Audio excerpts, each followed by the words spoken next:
நான் திறக்கும் கதவுகள் எல்லாம் சில நேரம் அடைக்கிறீர். கோபத்தால் பகைத்தாலும் தேவன் நீர் நகைக்கிறீர். நான் நினைக்கும் வழிகளை எல்லாம் சில நேரம் அடைக்கிறீர்.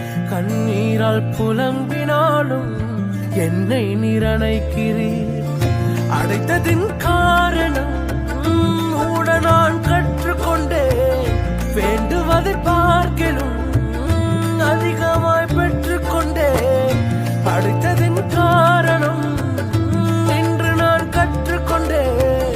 வேண்டுவதை பார்க்கிலும் அதிகமாய் பெற்றுக்கொண்டேன். சின்ன சின்ன ஆசைகள் நீர் பார்க்கிறீர், ஏக்கங்கள் நீர் தீர்க்கிறீர். முற்று அறிந்த போதிலும்